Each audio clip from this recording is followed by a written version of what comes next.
Käib Euroopa nädal ja tippsündmusnädal on siis Euroopa päev 9. mail. See võib-olla võib ka kutsuda seda Euroopa Liidu sünnipäevaks. Ja Euroopa Liidu juhtlause on ühinenud mitmekesisuses. See on siis kindlasti suunatud sellele, et Euroopas on väga palju erinevaid rahvaid, erinevaid kultuure, erinevaid rasse ja tänu sellele liidule oleme kõik ühtseks saanud. Rääkisin eelmine kord sellest soolist rassilisest diskrimineerimisest ja asjast, et Euroopa Liit on kindlasti see liit, mis selle vastu võitleb. Euroopa hümn on siis Ludwig van Beethoveni 9. sümfoonia ja Beethoven kirjutas siis sellele oma 9. sümfooniale sellise lõpu, mille nimeks sai Ood rõõmule vist, oli see nii? Jah, oli küll. Ja 1972 siis sellised tähtsad mehed seal Euroopa Liidus mõtlesid, et võiks ju võtta selle loo endale hümniks, kuna sõnu tal ei ole, aga ta on kirjutatud sellise temaatikaga, et ta sobiks üpris hästi selleks. Ja 1985. aastal võeti siis täiesti ametlikult, pandi kirja, et Euroopa hümniks saab Ludwig van Beethoveni 9. sümfoonia Ood rõõmule. Ja ma laseksin teile ka seda sama lugu.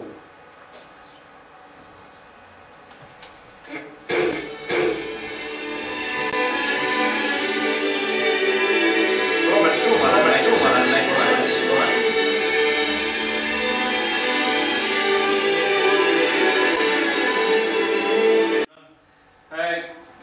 Kõik teavad Eurovisiooni lauluvõistlust ja mul tekib küsimus sellega, et kas seal on ainult Euroopa Liidu ja Euroopa riigid? Täpselt.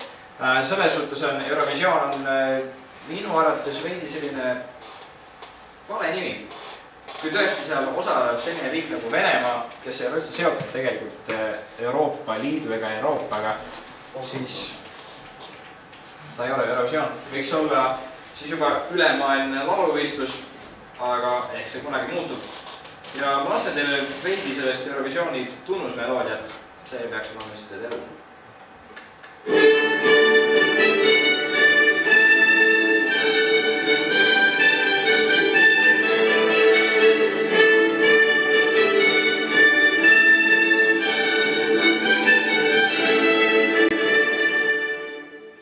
Tegelikult Euroopa Liit on küll selline liit, kus on põhimõtteliselt võimalik inglise keelega hakkama saada küll. Väga hea näide sellest, kuidas kõik algus on saanud. 1952. aastal oli siis Itaalia, Prantsusmaa, paistab ka vist Holland, seal Brüss, Belgia ja Saksamaa, kuidas nemad siis kõik selle alustasid ja nüüd oleme siis siin on siis 2007. aasta, erilisi muudatusi 2011. aastaks ei ole toimunud ja siin ei ole muidugi ühte riiki, ei ole siin, on Island, kes on siis ka tahab saada selleks Euroopa Liidu liikmesriigiks. Aga Šveits on näiteks selline näjaks riik, ta on väike, ta on Euroopa keskel peaaegu ja tema pole isegi avaldatud soovi, et sinna astuda. Järelikult on hea rikas riik, majandus toimib, pole vaja. Suur laienemine ja lõpp Euroopa jagunemisele. Kõige suurema tõuke selle andis siis Berliini müüri lagunemine. Kunagi, võib-olla keegi teab teist, oli ju Ida- ja Lääne-Saksamaal vahel oli müür, üks ja sama rahvus, aga müür oli ikkagi vahel. Mairi oskas ka rääkis enne sellest, kui sa viitsid, sa võid rääkida neile midagi jälle. See on see, et mina sõitisin Saksamaal siis, kui see toimus. Kui see toimus, siis see oli hästi hämmastav kogemus. Kujutage ise, et kui Eesti oleks kuskilt Tallinnast kuni sinna piirini müüriga poolitatud. Et üsna kummaline tunne ilmselt, et su vanaema, vanaisa, onu, tädi võib-olla elavad ühel pool müüri ja sina elad teisel pool müüri. Kõik on üks ja sama rahvus, kõik on eestlased, aga on üks ja sama rahvus jaotatud 2 müüriks ära, mitte nii, et ühel pool on eestlased ja teisel pool näiteks sakslased, aga lihtsalt nii ongi, et üks rahvus on jaotatud müüriga pooleks. Eri lubadega, eri tingimustel sai üldse üks ja sama rahvus omavahel läbida, et see oli hämmastav, kuidas nad ei sallinud seda müüri, nad näitasid oma viha kõiges välja ja võt, kui sel hetkel, kui see siis müüri lagunemine oli, siis ei olnudki nii, et see oleks nüüd õhatud või olnud mingi muu viis, see oligi see, et võetigi haamrid, kirkad, kõik asjad, mis vähe kannatasid ja taotigi see müür lihtsalt vahelt ära, sest ta oli nii kaua oodatud, seda oli nii kaua oodatud, et üks rahvus olekski üks ja ei oleks mingisugust poolitamist, mingisuguseid erinevaid reegleid, erinevaid seadusi, et saakski koos toimida ja koos eksisteerida, et see oli hästi suur rõõmupäev ja Joonas just enne rääkis, et mis muud. Ja, et ma olen näinud pilte, vist isegi ühte videot, kus reaalselt tulevad oma vanade Volkswagenitega, nad sõitsid seina lihtsalt sisse.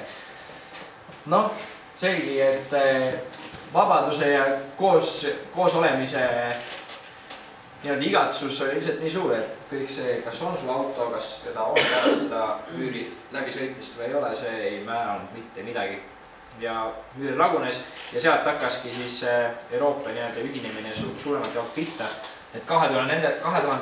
aastal koos siis Eestiga läksid siis Euroopa Liitu Küpros, Tšehhi, Ungari, Läti, Leedu, Malta, Poola, Slovakkia, Sloveenia ja 2007. aastal tulid sinna ka juurde Bulgaaria ja Rumeenia.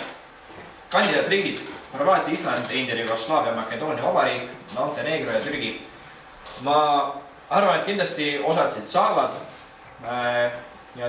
Euroopa Liidu liikmesriikideks ja kindlasti tuleb kandidaatriike ka juurde, sellepärast et nagu on näha siis seal, kus need igasugused Makedooniad, sellised riigid on, seal on tohutult palju riikide mitte lagunemist, aga ühest riigist tuleb siis jälle 2 riiki. See tähendab, et võib-olla kunagi on 45 liikmesriiki Euroopa Liidu.